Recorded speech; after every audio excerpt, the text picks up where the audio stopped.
Hello, everybody. Scott Golden here with the um, NXT review for the um, 10th, I'm sorry, 14th of September 2010. Again, we're going back through all these. We've got about almost 90 of these done. I think by the end we'll have close to 600 or 700 NXT episodes up across the past 11 years. Again, this is the elimination style NXT. Not a fan of this at all. Um, Vicky Guerrero comes out, brings out Caitlyn. Caitlyn is the one of the better individuals. They show Vicky taking a bit of a bump from the previous week. They also show kind of coming into Primo managing AJ. I don't really quite know, or being the pro for AJ, I don't quite know um, why they did that. I don't remember Primo being super over at the time to the point where he would have been in that situation. They do, or they acknowledge the obstacle course concept that they're doing later in the show. Kind of goofy. Their tag team match: Primo and Dolph Ziggler against um,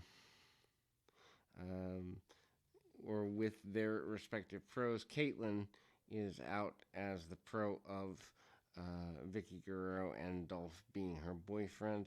Dropkick by Primo into the face of Dolph. Dolph looking back, having been with the company for so many years, more than a decade now. Such a wasted talent for a number. AJN gets a roll up on Caitlyn. The match goes, as to be expected. Women don't aren't expected to do too much in this situation. Um, Caitlyn kind of goes into the I guess fighting back with AJ a little bit. AJ obviously even at this point season pro.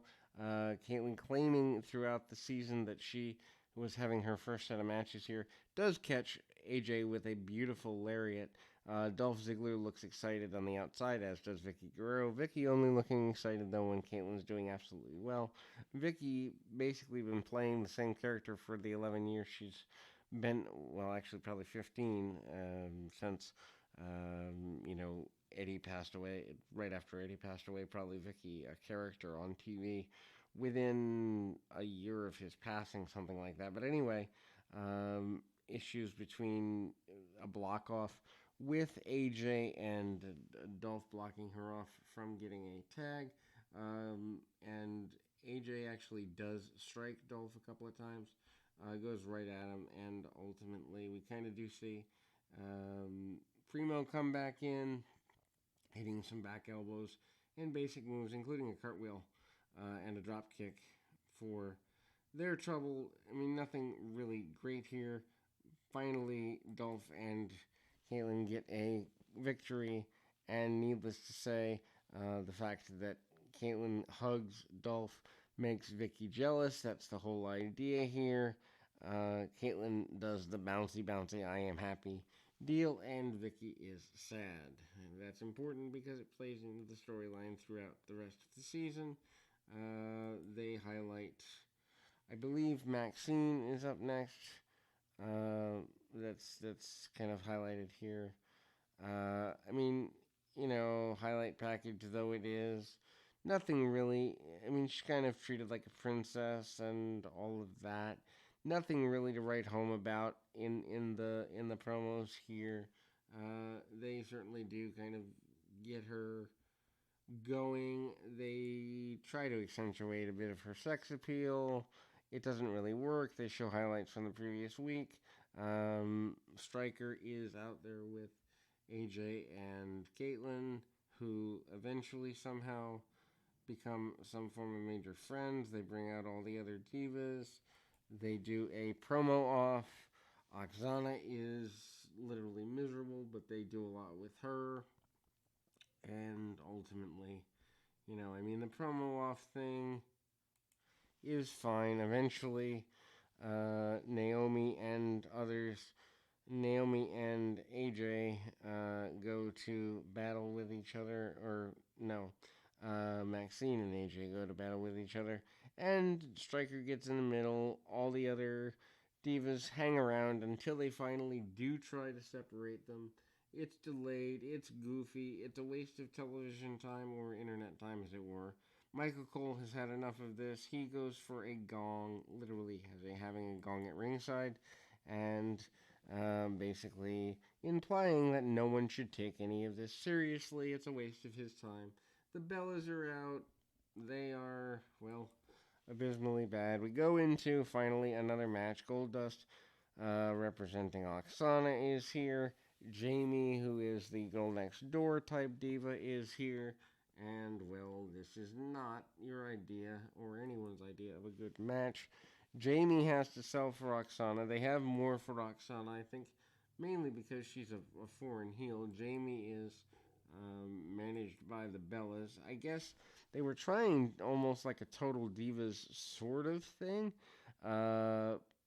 in that they're trying to get personality on the girls.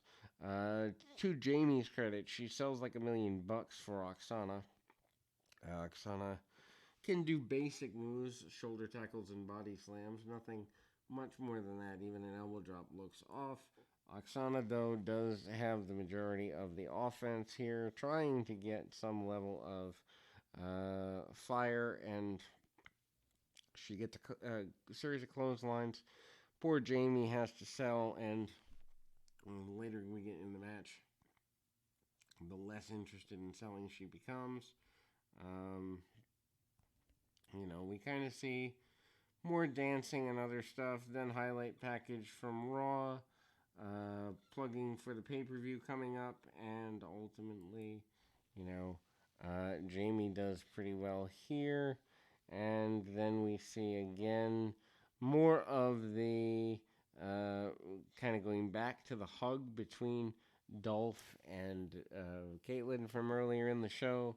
Vicky is unhappy once again with this. This is a key component for the remainder of the program. Obstacle course with the women. And Vicky is making fun of her pro. Women have to run through tires. They have to jump over a wall. They have to do push-ups. Nothing that they can't do if they're athletes, but at the same time, it looks awkward and all of that. And Naomi is the one who, obviously, because she is the most athletic, looks the most athletic through that process. Needless to say, I mean, it's vaudeville, and again, Caitlyn ends up winning, even though Naomi is the more athletic.